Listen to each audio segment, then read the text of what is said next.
नमस्कार बंधुगण welcome to education point channel. तेरे बंधुगण टीचिंग पोस्ट वैकेंसी आसी जाइए जोटा गेस्ट फैकल्टी रही वैकेंसी रही जो आप देखिपारे बोथ अप्लाई समस्ते करेंगे। डिफरेंट सब्जेक्ट्स अनुसार रही वैकेंसी बहुत सारा सब्जेक्ट्स रही वैकेंसी मेल एंड फीमेल समस्ते आवेदन करेंगे। जो आप पाइबे टीचिंग एंड नॉन टीचिंग रही वैकेंसी डिफरेंट योग्यता अनुसार नॉन टीचिंग अनेक वैकेंसी अच्छी। तेज आसन देखा से वैकेंसी विषय आपण मैंने बहुत मत देखुं लाइक करूँ सेयार करूँ और सब्सक्राइब मत कर रखुँ जहाद्वारा मत मोटिवेशन और एनकरेजमेंट मिल। तेज आस देखा आज क्यों क्यों सब्जेक्ट रही वैकेंसी सहित नॉन टीचिंग वैकेंसी कौन रही who can apply all Odisha समस्ते आवेदन करेंगे। तेज आस देखा से कौन कौन वैकेंसी विषय post name teaching and non teaching अनेक वैकेंसी अच्छी जार दरमा आप एप्रोक्सीमेटली देखिए दरमा आप देखिपे जोटा आपने क्लीयरली मेंशन रही जो कि एप्रोक्सीमेटली रही। नेक्स्ट देखो जोटा आप क्वालिफिकेशन योग्यता देखो जेहेतुटा रही गेस्ट फैकल्टी रही मास्टर डिग्री करेंगे जो मैंने कनसर्न सब्जेक्ट्स मानक से समस्ते एलिजिबल हो पारे। जदि ताठू हायर क्वालिफिकेशन किसी रही से समस्ते एलिजिबल हो पारे लाइक आपंकर नेट थी कि पीएचडी थी कि बीईडी किसी भी आपंकर एक्स्ट्रा क्वालिफिकेशन रही आपने अधिक प्रेफरेन्स पाइबे। तो टीचिंग रिलेटेड नॉन टीचिंग रहा वैकेंसी रहा दशम पास ऊर्ध्व जो थे आप नॉन टीचिंग पोस्टर एलिजिबल हो पारे जो पाइपर। पीएन पोस्ट रही बहुत सारा पीएन पोस्ट अच्छी जोटा कि सहित नॉन टीचिंग अनेक डिफरेंट योग्यता अनुसार रही वैकेंसी जमीक क्लर्क पोस्ट रही योग्यता वैकेंसी रही। तेज आस देखा तार आवेदन प्रक्रिया कौन रोचे अप्लाई देखो ऑनलाइन आवेदन हम तार ठिकाना अच्छे से ठिकाना आप ऑनलाइन आवेदन करेंगे ऑल डॉक्यूमेंट्स अटैच करी जमीक रेज्यूम सहित सब डॉक्यूमेंट्स अटैच करी आप आवेदन करेंगे। ठीक अच्छे जदि हायर क्वालिफिकेशन थाए तो आप सब डॉक्यूमेंट्स अटैच करके आप इजिली आवेदन करेंगे। तेज देखो यार सिलेक्शन प्रोसीजर देखो आप रही वाल्क-इन इंटरव्यू जो मैंने साक्षात्कार भल परफॉर्मेंस करेंगे ताहले से चयन हो पारे।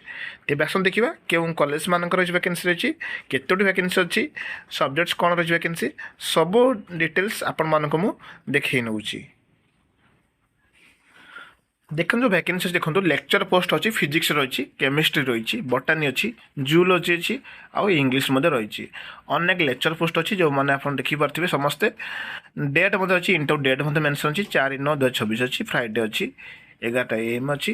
तो से अनुसार आपने जल्दी जल्दी सब डॉक्यूमेंट्स रेडी कर जी किंतु नॉन टीचिंग वैकेंसी जोटा आप वीडियो आरंभ कही जूनियर क्लर्क अच्छी गोटे पोस्ट अच्छी पीओन अच्छी ड्यूटी अच्छी मेल एंड फीमेल गोटे गोटे अच्छी जोटा आप तार योग्यता देखो प्रथम लेक्चर योग्यता देखो जो मैंने लेक्चर करने आवेदन कर मिनिमम 55% मार्क्स थी पीजी आउ एमफिल यदि पीएचडी थे अधिक प्रायोरिटी मिल भलसे देखी रखुँ क्या बहुत सब डाउट हुए फ्रेशर पिला आवेदन करेंगे ना करें केवल पीजी पिला आवेदन करेंगे ना करें ना तो सब आप डाउट हुए तो ये मेंशन क्लीयरली है आपने क्लीयर देखिपारे से जूनियर क्लर्क देखो बी और बीएससी और बीकॉम मैंने ग्रेजुएशन करेंगे जोटा कि सहित कंप्यूटर साइंस कि सर्टिफिकेट किसी कोर्स करेंगे certificate course in computer science ताहले से जॉब पाई एलिजिबल हो पारे आ आवेदन करेंगे। ठीक अच्छे पीओन पोस्ट देखो मिनिमम 10वीं पास करेंगे से समस्ते पीओन पोस्ट पर एलिजिबल हो पारे।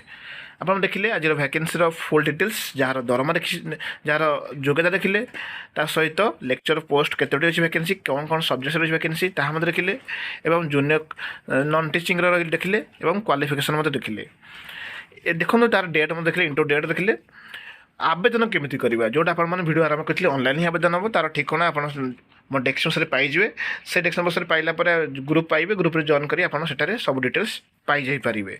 27/8/2024 आगुरी ही आवेदन करिए बिफोर मेंशन अछि आगुरी ही आवेदन करने जोटा कि ऑनलाइन ही आवेदन हम। डॉक्यूमेंट्स कौन कौन देवे मो वीडियो रे ऑलरेडी कहि सारिछि आपण माने फुल वीडियो देखिबे सब जानि पारिबे। तो देखंतु एटी रही वैकेंसी केउन जगह रही वैकेंसी ता मध्ये आपण मानू देखै नउछि एटा गेस्ट फैकल्टी देखंतु वाल्क-इन इंटरव्यू अछि जोटा आपण माने क्लियर देखि पारिबे।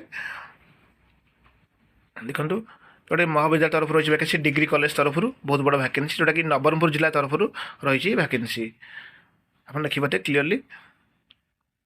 यापर ये रिगार्डिंग किसी भी डाउट हुए ताले आप मैंने कमेंट बॉक्स में कहींपारे। बहुत सब पिला डाउट हुए क्वालिफिकेशन नहीं कि आवेदन प्रक्रिया नहीं कि आउ कोई सब्जेक्ट्स क्यों कॉलेज रही वैकेंसी ताहा नहीं कि तो आप सब भिडियो शेष पर्यंत शुणवे भलसे बुझीपारे कहीं आपण मानक डीपली बुझे नौची। भिडियोटी भल लगे लाइक करेंगे शेयर करेंगे।